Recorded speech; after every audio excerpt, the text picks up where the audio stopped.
इस वक्त की ताजा खबर यह है कि अब से थोड़ी देर पहले इजराइल ने ईरान पर जबरदस्त अटैक किया है। इजराइल ने तेहरान के सैन्य ठिकानों के साथ साथ ईरान के न्यूक्लियर फोर्ट पर भी अटैक किया है। ईरान के सरकारी टीवी चैनल के हेडक्वार्टर पर भी इजरायली बम गिरे हैं। ईरान ने भी इजराइल पर न्यूक्लियर अटैक की धमकी दी है। इजराइल ने कहा कि अभी तो ईरान ने सिर्फ ट्रेलर देखा है, पिक्चर अभी बाकी है। इजराइल ईरान पर सिर्फ बम नहीं बरसा रहा, सिर्फ मिसाइल से अटैक नहीं कर रहा, ईरान में कार ब्लास्ट हो रहे हैं, सरकारी बिल्डिंग्स के पास बम फट रहे हैं, जिनमें ईरान के टॉप साइंटिस्ट और आर्मी अफसर मारे जा चुके हैं। दावा तो यह है कि इजराइल ने ईरान के सुप्रीम लीडर अयतुल्लाह खमनेई को भी निशाना बनाने की पूरी तैयारी कर ली थी, लेकिन प्रेसिडेंट ट्रंप ने इजराइल को ऐसा करने से रोका, इसको वीटो कर दिया। इजराइल के एग्रेसिव रुख को देखते हुए अब पाकिस्तान में डर का माहौल है। पाकिस्तान के हुक्मरानों को लग रहा है कि ईरान के बाद अब अगला नंबर पाकिस्तान का हो सकता है, इजराइल का अगला टारगेट पाकिस्तान हो सकता है। इसलिए पाकिस्तान के रक्षा मंत्री ख्वाजा आसिफ सफाई दे रहे हैं, इस्लामिक मुल्कों से एकजुट होने की अपील कर रहे हैं। पाकिस्तान के सांसदों ने मांग की है कि शहबाज शरीफ की सरकार डिप्लोमेटिक कोशिशें शुरू करे, इजराइल को रोके, वरना ईरान जैसी मुसीबत पाकिस्तान पर कभी भी आ सकती है। मैं आपको पाकिस्तान के नेताओं का डर दिखाऊंगा, उसकी वजह समझाऊंगा। इजराइल ईरान वॉर पर प्रधानमंत्री नरेंद्र मोदी ने क्या कहा, यह भी आपको दिखाऊंगा, लेकिन सबसे पहले ईरान और इजराइल के वॉर की लेटेस्ट जानकारी आपको दे देता हूं। अपडेट देख लीजिए। इजराइल और ईरान की जंग अब बेहद खतरनाक मोड़ पर पहुंच गई है। ईरान के जवाबी हमले में इजराइल की राजधानी तेल अवीव और पोर्ट सिटी हाइफा में भारी तबाही हुई है। ईरान ने बैलिस्टिक और क्रूज मिसाइल से हाइफा में इजराइल की ऑयल रिफाइनरी, बिजली घरों, पाइपलाइंस और सेना से जुटे रिसर्च इंस्टीट्यूट को निशाना बनाया।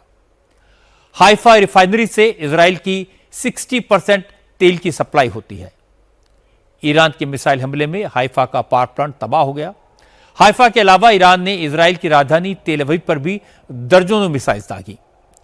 ईरान के निशाने पर इजराइल के एयर डिफेंस सिस्टम की बैटरीज थी। ईरान ने इजराइल के एयर डिफेंस को तबाह करने के लिए पहले ड्रोन से अटैक किया, फिर मीडियम रेंज की क्रूज और बैलिस्टिक मिसाइल से हमला किया। ईरान ने फतेह-1 हाइपरसोनिक मिसाइल्स का पहली बार इस्तेमाल किया। इसके अलावा ईरान ने इजराइल पर हमले में एमाद, गदर और खैबर शिकन मिसाइल से भी अटैक किया है। हालांकि इजराइल का दावा है कि उसके एयर डिफेंस सिस्टम ने, आयरन डोम ने ईरान की 90% मिसाइल को डिस्ट्रॉय कर दिया, उन्हें हवा में ही मार गिराया।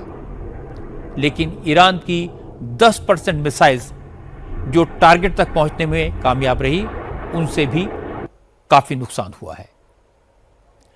ईरान ने मिसाइल के हमले से इजराइल के नेगेव एयरबेस को भारी नुकसान पहुंचा है।